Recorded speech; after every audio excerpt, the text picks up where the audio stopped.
പുരോഗതിയുടെ പട്ടികയിൽ എന്നും സൈൻ പ്രിന്റിംഗ് ഉണ്ടെന്നും എല്ലാ വിഭാഗം ജനങ്ങളും സൈൻ പ്രിന്റിംഗ് മേഖലയെ ആശ്രയിക്കുന്നുവെന്നും മന്ത്രി Muhammad Riyas sign printing industries association 7ാമത് സ്റ്റേറ്റ് കോൺഫറൻസ് ഉദ്ഘാടനം ചെയ്ത് സംസാരിക്കുകയായിരുന്നു അദ്ദേഹം. സമൂഹത്തിൻ്റെ എല്ലാ മേഖലയും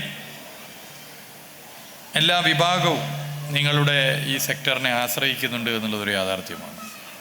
പുരോഗതിയുള്ള വ്യവസായങ്ങളുടെ പട്ടികയിൽ സൈൻ പ്രിന്റിംഗ് മേഖലയുണ്ട് എന്നുള്ളത് കാണാൻ വേണ്ടി സാധിക്കും.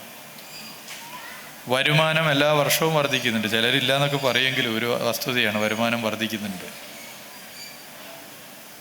ലോക മാർക്കറ്റിൽ തന്നെ പ്രധാനപ്പെട്ട സംഭാവനയായി നിങ്ങൾ പ്രദാനം ചെയ്യുന്ന ഈ രംഗം മാറിക്കഴിഞ്ഞു. വളരെ വേഗത്തിലാണ്, വെരി സ്പീഡി, വളരെ വേഗത്തിലാണ് ഇതിൻ്റെ മാറ്റം.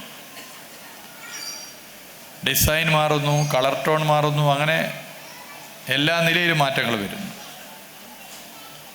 ദൈനംദിനമായി ഉണ്ടാകുന്ന മാറ്റത്തെ ഉൾക്കൊള്ളുക എന്നുള്ളതാണ് ഇതിൽ ഏറ്റവും പ്രധാനം. സുസ്ഥിര വികസനത്തിൻ്റെ ഒരു കാലമാണ്.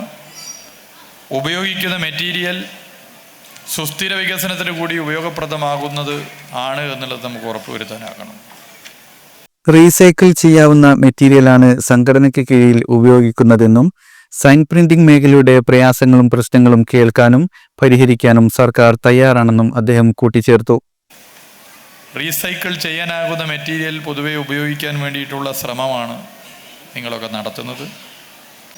നിങ്ങളുടെ മേഖലയുടെ പ്രശ്നങ്ങൾ മനസ്സിലാക്കാനും കേൾക്കാനും അതിലിടപെടാനും എല്ലാ കാലത്തും തയ്യാറാണ്. ഇനിയും ആ താല്പര്യം തുടരും എന്നുള്ളത് ഈ സമ്മേളനത്തെ അറിയിക്കാൻ ഞാൻ ആഗ്രഹിക്കുകയാണ്. പരിപാടിയിൽ സംസ്ഥാന പ്രസിഡന്റ് ഔസേപ്പച്ചൻ അധ്യക്ഷനായി. KSSIA സംസ്ഥാന പ്രസിഡന്റ് നിസാറുദ്ദീൻ, വെൺപകൽ ചന്ദ്രമോഹൻ, KAIA സംസ്ഥാന പ്രസിഡന്റ് രമേശ് ബാബു, ആന്ധ്ര, തെലുങ്കാന, തമിഴ്നാട്, കർണാടക എന്നീ സംസ്ഥാന പ്രസിഡന്റുമാരും മുഖ്യാതിഥികളായി.